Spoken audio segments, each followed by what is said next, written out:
All right, good afternoon, everyone. We're just going to wait for a second to let people sign in. We've got about 70 people on so far, so we'll just wait a couple seconds more, and then we'll kick this off.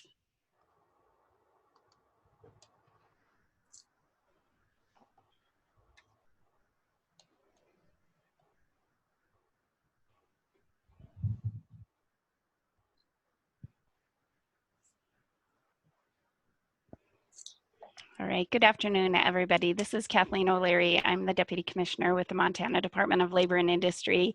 Thank you so very much for joining us this afternoon. For those of you that are new to our employer town halls, this is something that the Department of Labor and Industry started in April of last year in an effort to address the many questions that employers had across the state, mainly from the impacts of the pandemic. And over time, it's evolved into something we do on a monthly basis, sometimes more often, depending on what is needed. But it's an effort that we are putting in to reach all of the employers and businessmen, business people across the state to share information and resources that we have available to all of you, and to make sure that you have an opportunity to share with us what is important and on your mind. So just a few housekeeping things for all of you. This is recorded. We do place it on our website for any of you to go back and take a look at. And I see that our assistant is placing the link for that in the chat box for you to have available later on. The only people that will have their cameras on and their mics on are the panelists and myself. And we do encourage public participation. We do have a chat box, so I encourage you to click on that. And if you have a question anytime during our discussion today, please put your name and the business or organization that you represent and your question, and we will do our best to get to it today. So with that, I'm super excited to share with you the panelists that we have today. I have the distinct privilege to introduce the 25th Governor of Montana, the Honorable Greg Gianforte. Thank you so much for joining us today, Governor. Oh, it's good to be with you, Kathleen. Thank you. And would you like to just start off with just a couple opening remarks, and then I'll ask you to introduce our new our new Commissioner of Labor and Industry. Great. Thanks, Kathleen. And thank you for joining us. I mean, small business is really the backbone of Montana's economy. And I don't have to tell you, this has been a tough year for small business across the state. That's why I'm just really humbled and honored to be your 25th governor. I'm a business guy. I've carried the backpack you've carried. We're trying to make it easier so that you can create more jobs and you can prosper here in Montana. First, we've got to deal with COVID. I'm pleased that we're getting vaccines out. Just a quick update, we've now vaccinated all but one long-term care facilities or nursing homes in the state. We've made it a priority to get the vaccine out to the most vulnerable. We also reprioritized yesterday. We found another almost 20,000 doses that we're getting out to the most vulnerable. But it's also important, not only we deal with the health crisis, we've got to deal with the economic crisis we've created. That's why I made it a priority to get protection for small businesses from lawsuits. I just met with House and Senate leadership. I expect to have that bill on my desk within the next week, and that will protect you. If you take reasonable precautions to protect your employees and your customers, you'll be protected from lawsuits. That's the starting point. Let's get through COVID together. I'm sure we will, and we'll be more resilient on the other side. But the whole point is really to orchestrate Montana's comeback. I'm excited about getting you tax relief. We have a number of bills that we've introduced in conjunction with the legislature. One of those will provide business equipment tax relief that will take 4,000 Montana businesses off the tax rolls, so you don't have to do the paperwork. You don't have to deal with the headaches. Excited to do that. Another bill is going to shift the tax burden to out-of-state companies that do business here, and it will lower taxes for organizations that have employees in the state of Montana and are making investments in property here in the state. That should lessen the tax burden there again. I'm really pleased with the work at the Department of Labor and Industry to help with coming alongside, whether it's trades education, helping connect people. As I talk to small business people, the biggest thing is really workforce. Where do we find people? That's why trades education has been a real important element. We have a bill that's moving through the legislature now that will provide a tax credit for small business owners to send their employees for training in the trades. It's a 50% tax credit, so you can get more carpenters and plumbers and welders and machinists and meat cutters. That's going to be very important. But mostly, I want to keep my comments short because I want to hear from you. The last thing I'm going to mention is my number one executive order the day after I got sworn in was the red tape relief task force. And if you have areas where the state government is creating friction or we have excessive regulations, we want to hear from you. You can submit those. We ask people to send an email to Leanne Taylor. Her email address is Leanne, Liane .Taylor, Taylor at mt.gov. Send us a paragraph with the description of the regulation that's getting in the way and another paragraph that describes how you think we ought to fix it. We're casting a broad net. We're going to look at every cabinet and under every rock and remove the excessive regulations to make it easier for you to run your business, because the truth be told, it's hard enough to find and keep customers. You shouldn't have to be fighting bureaucrats and regulations as well. So thank you for joining us today. And let me just say, I am so thrilled that Laurie Esau is our new director of the Department of Labor and Industry. She's a real talent, and I think you're gonna really appreciate her leadership over there. We're here to help. Please reach out. And with that, I'll turn it over to Laurie. Thank you, Governor Gianforte, for the kind introduction and joining us here today. And thank you to all the exceptional Montana businesses that are also joining us today. It is your contributions that keep Montana's economy growing and our state moving forward. My name is Laurie Esau. I'm the newly confirmed commissioner for the Montana Department of Labor and Industry. It is a pleasure to join you through this employer town hall event. I'm thrilled to join the administration of the governor and work in partnership with him and all of you as we embark on Montana's comeback plan. During my career, I've had leadership positions in state government, the Minnesota legislature, and in Congress. This position allows me the opportunity to draw on that experience. In Minnesota, I worked for 8 years as the Deputy Commissioner for the Minnesota Department of Commerce.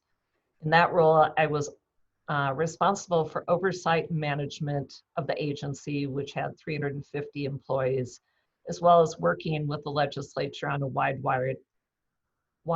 range of issues, including several of the topics I now see at the Department of Labor and Industry. I also served as the executive director of the Minnesota House Republicans.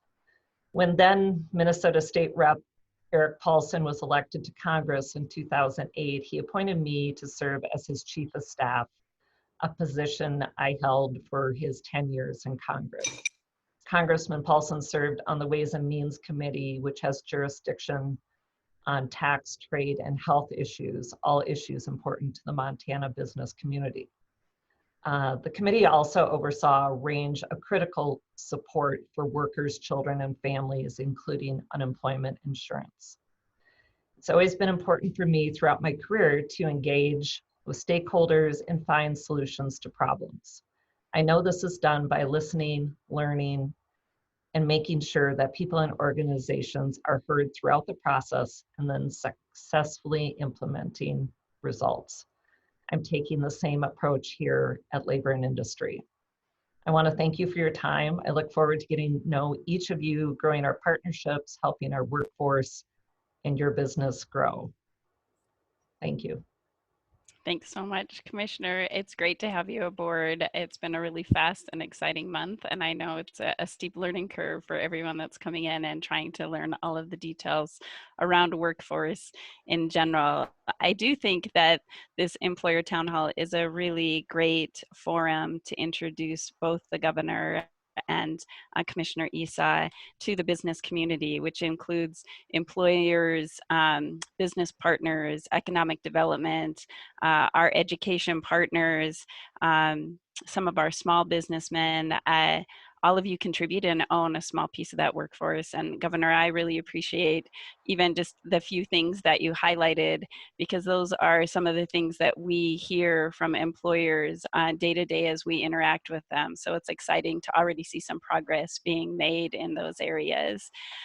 Governor, I do want to ask you, I know that people recognize that you are a business person yourself, but I don't know if we know a lot of details around that. Would you like to share just some of your experience in starting and growing a business in Montana?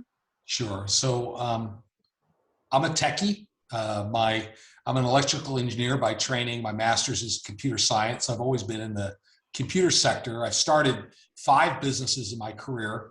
The most recent one was in Bozeman. My wife and I moved there over 25 years ago. We've raised our 4 kids in Bozeman. And we had this idea that the internet removes geography as a constraint. So we leveraged the disruption that the internet was causing to major corporations around the world in the way they took care of their customers. We had this concept that customer service could move online and that it could be better than it was before. So we hired bobcats and grizzlies, and we built some awesome software. We had about 30 patents on our core technology that all focused on artificial intelligence and machine learning. And the net result was, think of it as a informational ATM, just like a ATM dispenses cash at the bank. Our informational ATM would plug into a website and dispense the information a consumer was looking for so they could get immediate answers.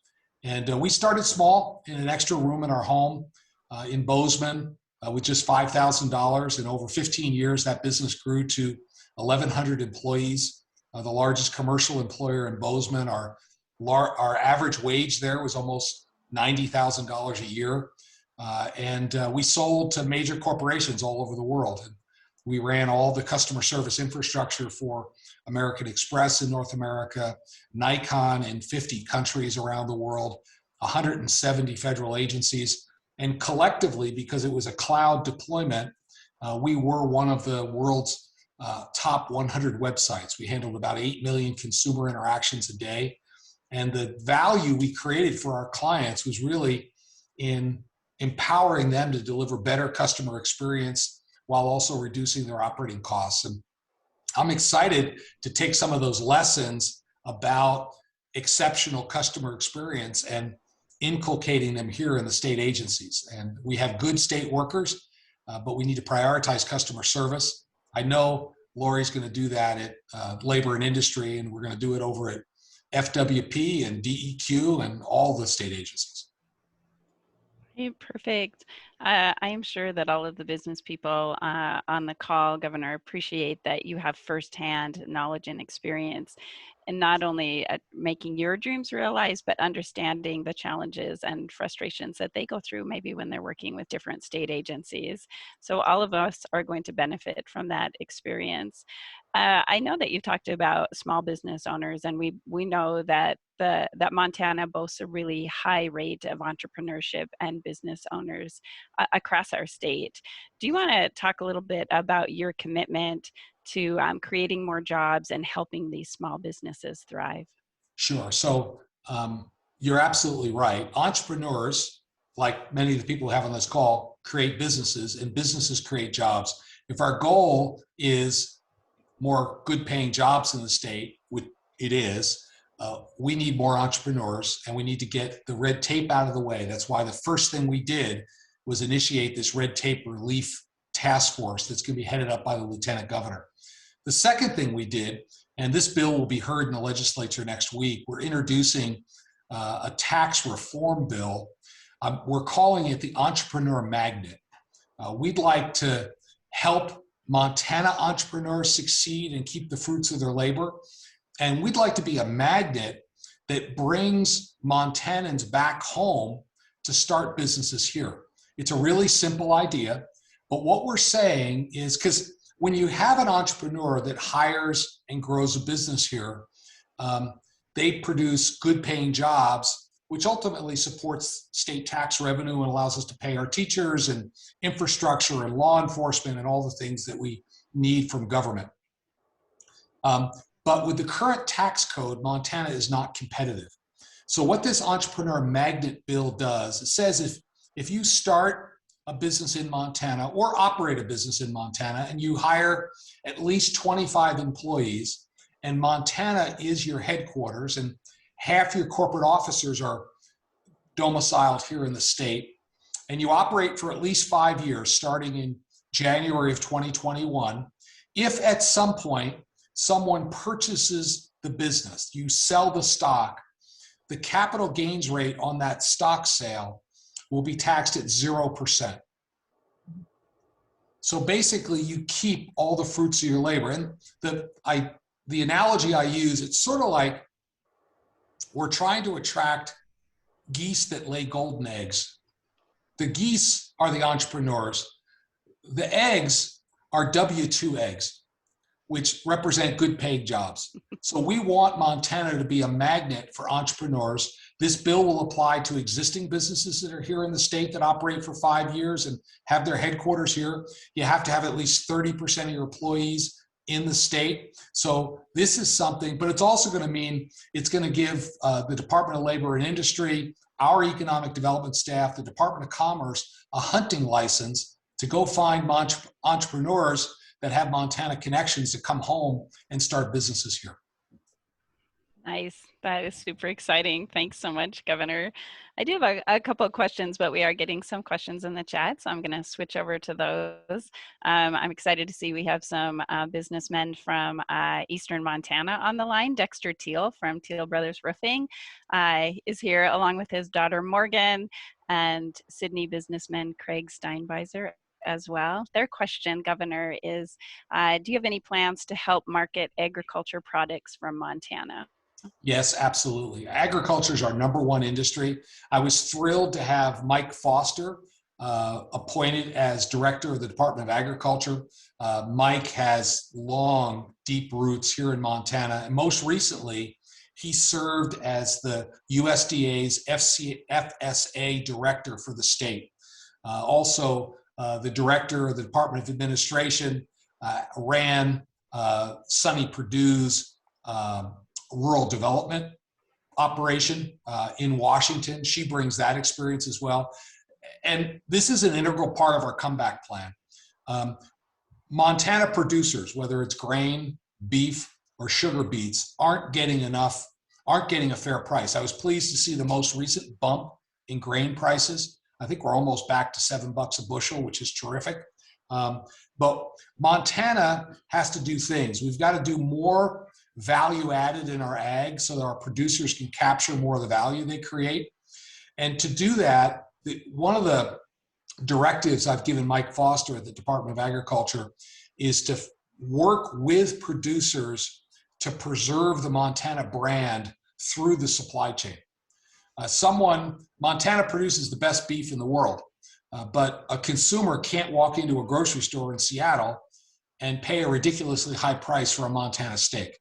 We need to figure out how to let them do that and figure out how to get some of that value back to the producers. This is why I was so pleased that Miles City's community college out there in the eastern part of our state created a meat cutters apprenticeship program.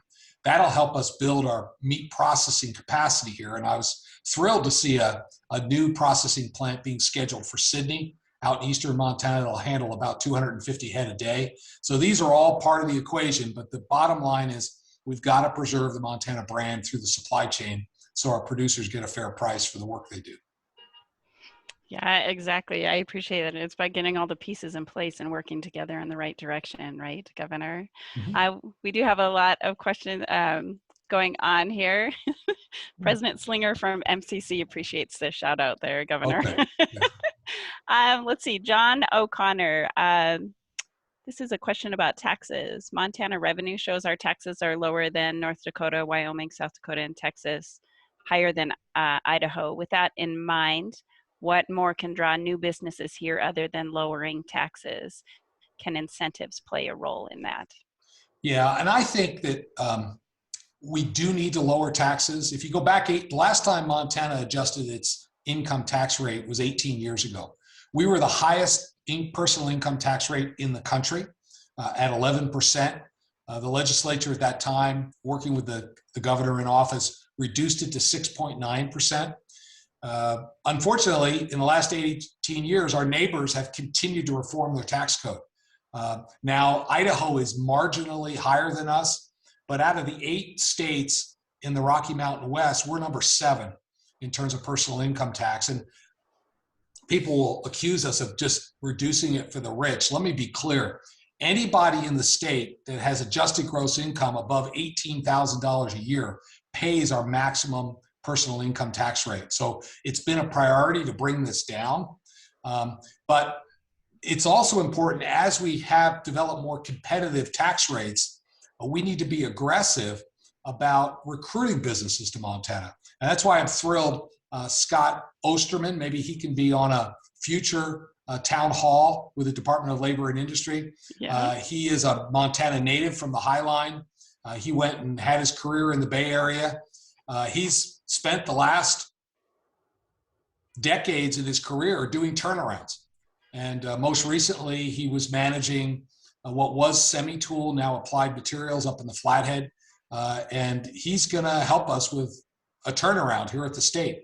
And we're going to be aggressive about recruiting businesses to come in. I think the other opportunity I'll mention very quickly is COVID has taught us, there is a silver lining.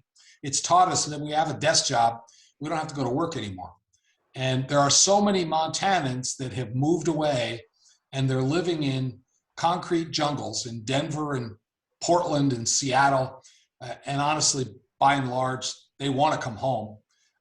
One of the things I've asked the Department of Commerce to do is aggressively recruit Montanans to come home and bring their jobs with them. That'll bring vibrancy back into our communities, increase school enrollment, make hospitals easier to pay for, and you know, if grandma and grandpa are there, they get babysitting too. I think if there was a silver lining in the pandemic, it was the realization by so many people that they can come back to Montana and live in our communities and contribute economically to our growth going forward. So that is something that's been really interesting to watch unfold. Let's see, a question from Mark Springer. This has to do with affordable housing in the Gallatin Valley.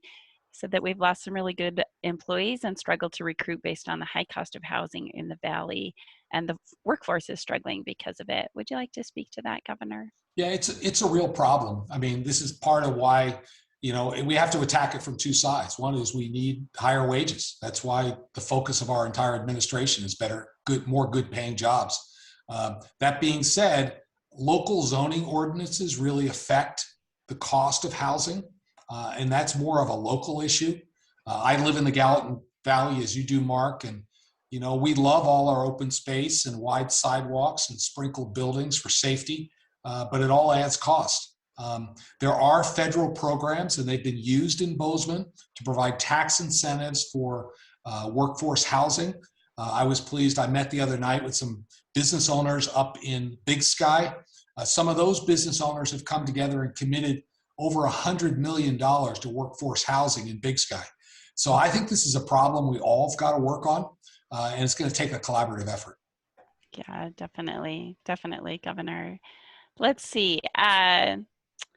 This is from Frederick Van Den Abel. I'm sorry, I'm completely crucifying your name here.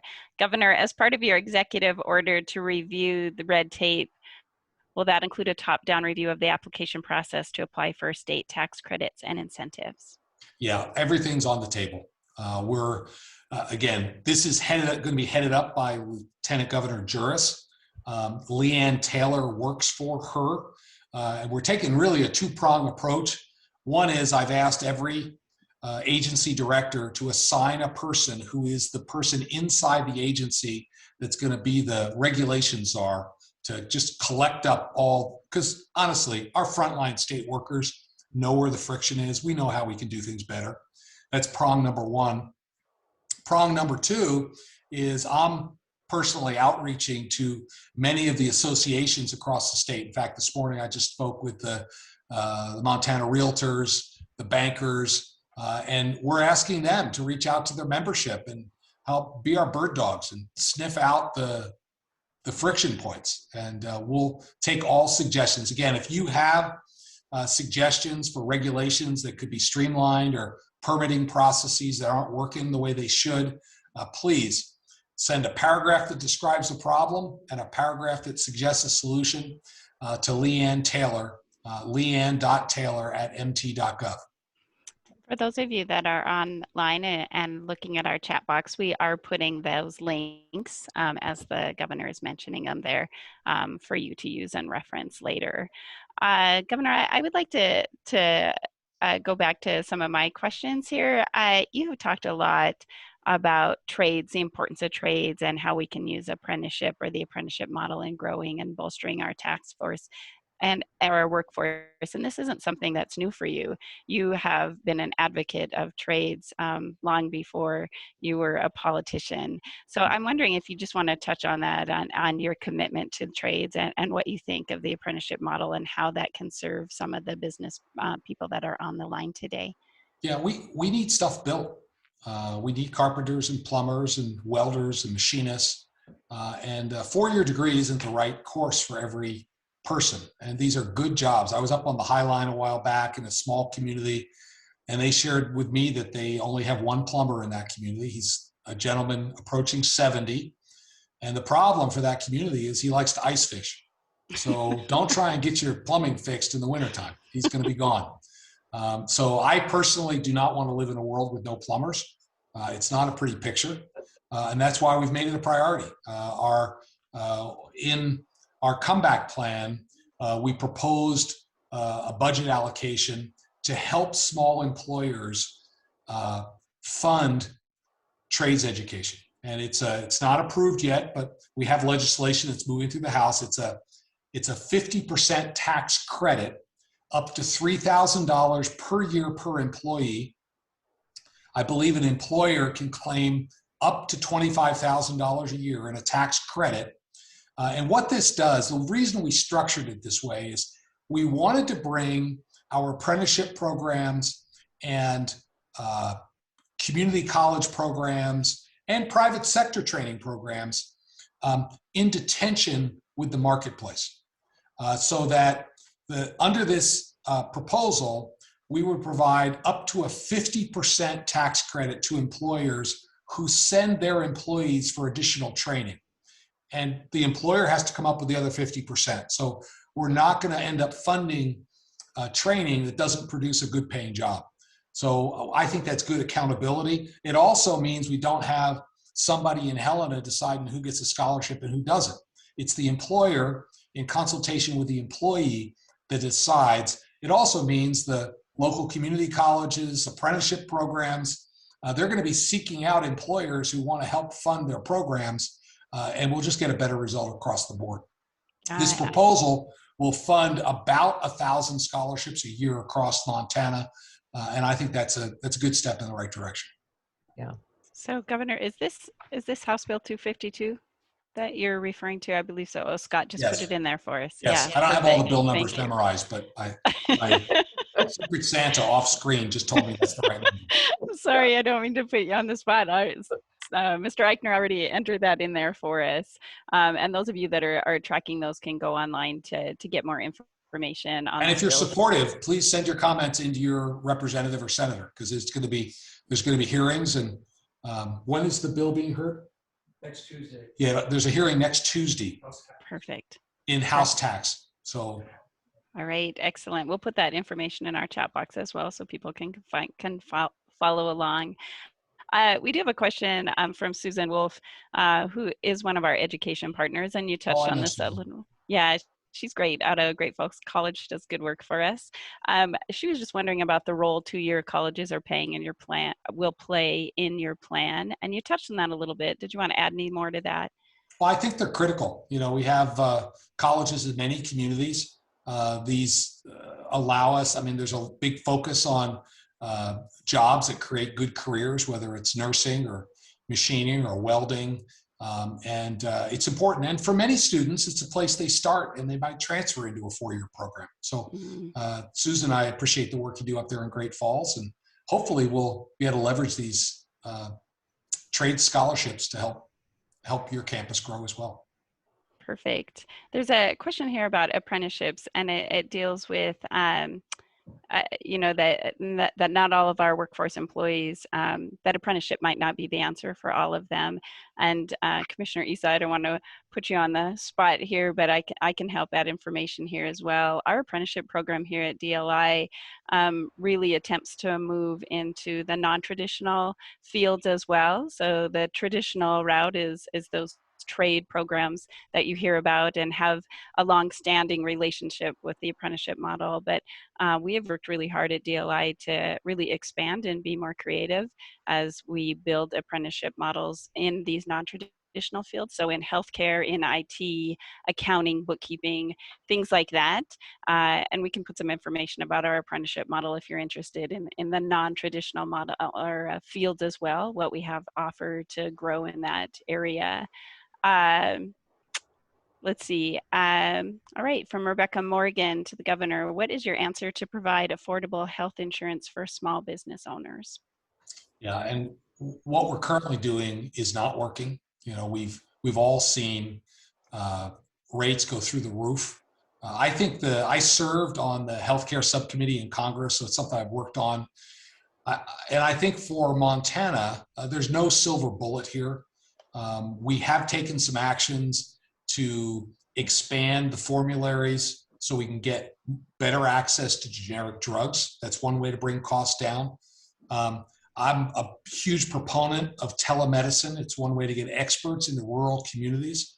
I'm excited that we might have some news on the near horizon about some additional educational opportunities that will increase the supply of doctors here in the state, because many small communities just don't have the professionals they need. I think at the end of the day, I think there are approaches: pricing transparency, returning consumer incentives to the relationship between patients and providers.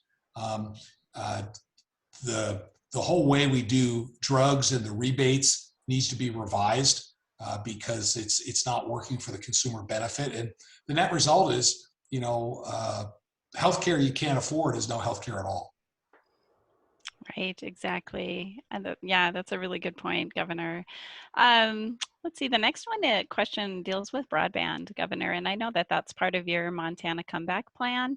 The question specifically is, what is being done to look at increasing broadband speeds in Montana, as it's important for businesses to be competitive. This individual lives in Bozeman and still doesn't have access to fiber broadband speeds. Yeah, and I will say I'm in that category too. I feel like I'm the shoemaker's son. We still have a microwave connection at we're like almost in Bozeman. So I served on the telecommunications subcommittees. You know, I started my career at Bell Laboratories, so I spent a long time, and we built an internet business here in Montana.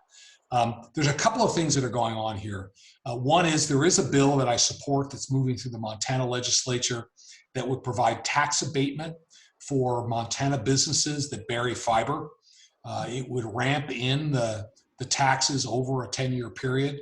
I'm supportive of that. I hope it gets to my desk. I'll sign it into law. But the real way we're going to fix this problem, we have haves and have-nots in Montana. We have some areas where we have really good coverage. If you're in Bozeman and you move to White Sulphur Springs, every home has 1 gigabit fiber in White Sulphur Springs. Now, it's a little bit of a drive to get to work, but you'd have good broadband coverage. And there are other communities like that. The real issue is the FCC does not have accurate maps of where we have good broadband coverage and where we don't. There are federal programs available to fund the build out of broadband in our rural communities. It's because we don't have good maps, the money isn't targeted well. So that's one of the things I think we can do here. When I was working with Brendan Carr, one of the FCC commissioners, he came to Montana, we toured around, he'd been to 30 states. He said the broadband coverage and the cell phone coverage was worse in Montana than any state he had ever been to. So clearly better is possible. It's a priority. We need broadband to educate our kids, to do telemedicine, and for people to do telework. So it's really a foundational thing. And today we have a digital divide. We need to work to close it. I love that. I love that. It's a focus that we will be working on together with you, Governor. Why don't we give you just a second to take a deep breath, Governor? I'm going to throw a question towards Commissioner Esau here. I have been getting some emails as well, so not just in the chat. So Patty Fleming from the Montana Manufacturing Extension Center, Commissioner Esau, was wondering what DLI can do specifically to help manufacturers recruit employees that they need.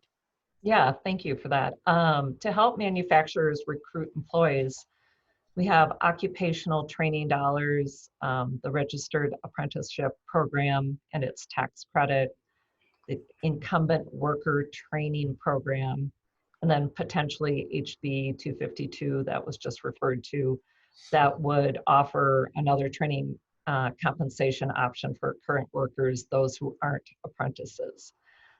We do need to improve our outreach to educate job seekers about the opportunities in manufacturing and help them understand these good paying jobs, what they do, what they pay, where they can lead. We also need to make sure employers understand available programs for training and recruiting. On Monday, I met with the Missoula Chamber, and I'm excited, they are just building a workforce connection tool that the department and the governor will be helping them release sometime in March. And this tool will take employment skills and opportunities from businesses and share them with schools and students. The tool will create awareness and generate experiential learning opportunities. And there are multiple strategies and solution, and everything helps, but I'm really excited about this partnership and that this tool can be part of the solution.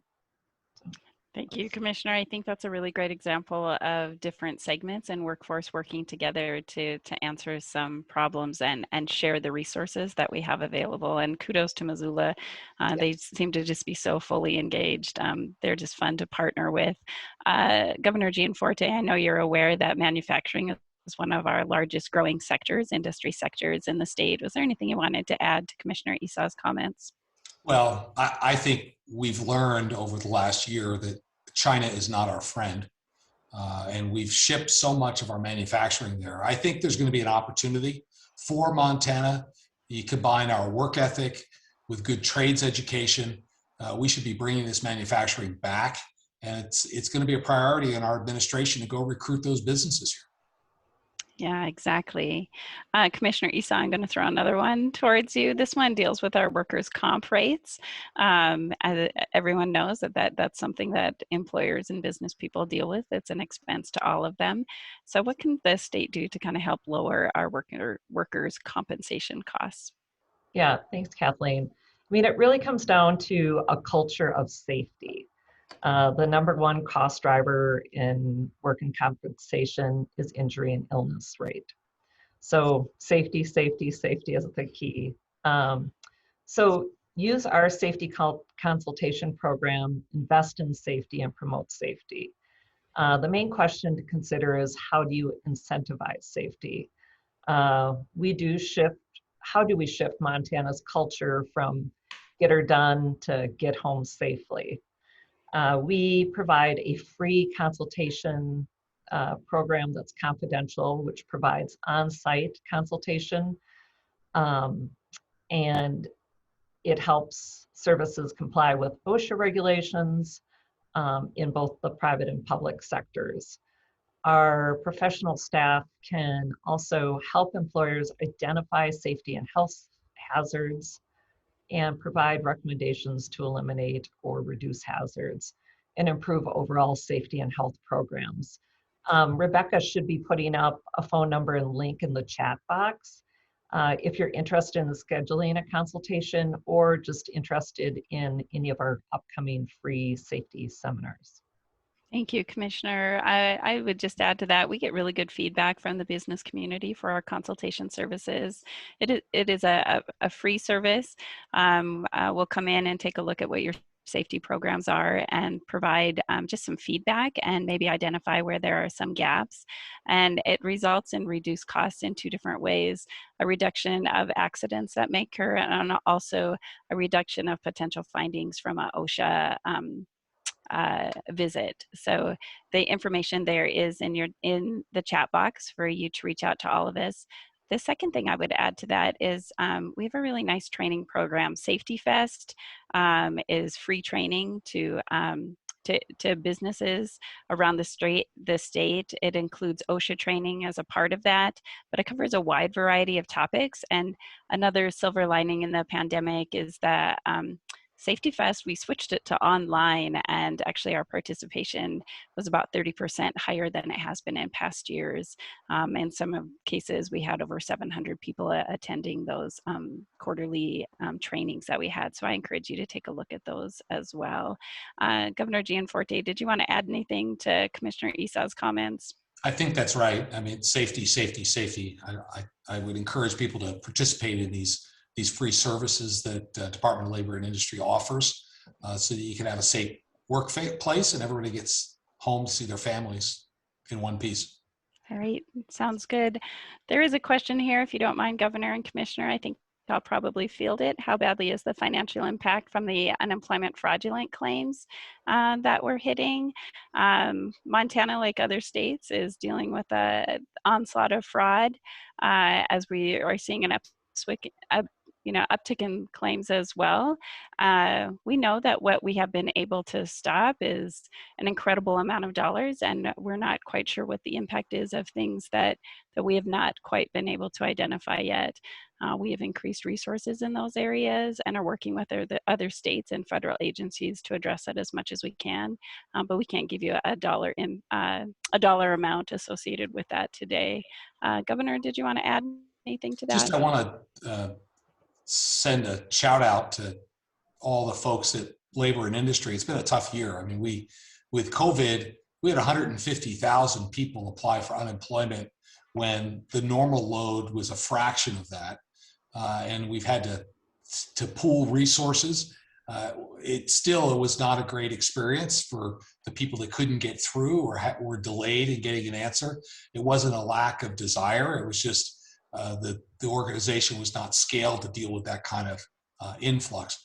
I'm excited that we're coming out the other side here. Employment numbers are looking better. We've been able to remove the restrictions on capacity and hours of operation. The hospitalizations continue to come down. The new infections continue to come down. We're going to get through this together. And I just appreciate everyone's patience as we deal with some of the fallout from this pandemic. Thank you, Governor. I especially appreciate those comments. I would add that the good work that you're doing and getting the vaccinations out will have a tremendous impact in the workforce and the confidence in the people returning back to the workforce. So that will help us as well as we're coming out of this pandemic. Commissioner, did you want to add anything about the unemployment question? No, I mean, I think the biggest challenge right now for us, besides backlog, is just every day we're seeing a new sign of fraud. Mm-hmm. And this week there were two completely separate new issues that we hadn't seen, other states have seen, but it's just scary. And after looking at the data breach in the state of Washington yesterday, where 1.6 million people, individual records released, including bank accounts, it's just every day is a scary day, and we want to make sure that we're on top of it as much as we possibly can. Yeah, I would completely agree with that. Let's see, I think we've hit kind of the main points of the questions that are here. There's all kinds of comments here, and kudos to you, Governor. So I'll make sure you get a copy of the comments running through the chat box here. I'm just wondering, we're closing on the end of an hour here. Governor, do you have some closing comments, anything that you would like to share with the business community? Sure, I just want to say, keep moving ahead. I honestly believe with all my heart that Montana is just primed to prosper and to thrive. It's not going to come easily, but Montanans are not afraid of hard work. I truly believe our best days are ahead of us. And I look forward to a day when we have a thriving economy here that provides opportunities for our kids and grandkids, and we don't have to export them with the beef and the grain, that our kids can be here. Grandma and grandpa can go to T-ball games and enjoy their families around the table on Sunday afternoon. But we've got to get our economy going, and government's not going to do it. You're going to do it. We want to be of service to you, and just let us know how we can help. I appreciate that. Thank you, Governor. Commissioner, I should have given you an opportunity to speak as well. Do you have some closing comments for the group? No, I really look forward to getting to know everyone. And please feel free to reach out if you want me to come speak to your organization, or just come and do a one-on-one, or come to the office, or even Zoom. I'm always available. And like I say, just excited to build these partnerships and get Montana moving forward. All right, perfect. Thank you so very much, Commissioner and Governor. I've appreciated your time today. It's just nice to be able to introduce you to the people that we get to work with on a daily basis. And although I know, Governor, you with all your travels, you know so many of the people that are writing in already, obviously, by the comments that you will get to see later on. For those of you that are on the chat, if you're interested in future town halls that we are doing, we really do try to make these relevant to the employers, and any questions or needs that you have. Some upcoming things that we have in the works or are planning. This is related to people in Eastern Montana specifically, related to the downturn in the oil and gas that we're seeing. The unemployment numbers aren't necessarily showing, I think, the true impact of what's happening over there. So we are planning a listening session to find out actually what is happening and what we can do to help in those areas and provide our services to help that area of the state that seems to be being hit on top of the pandemic, having other issues there as well. We do have our next town hall scheduled for February 17th, and that will be about UI fraud, which seems to impact individuals on that level, but it also, the consequences and impacts of it affects employers as well. So some things that you can do to be aware of to help us as we are battling that would be something that we'll be discussing on February 17th. So with that, I think I'll close it out unless the commissioner or the governor would like to have the last word. Thank you, everybody. Thank you. All right. Thanks so much, everybody. Take care, and we'll talk to you soon. Bye-bye. Bye.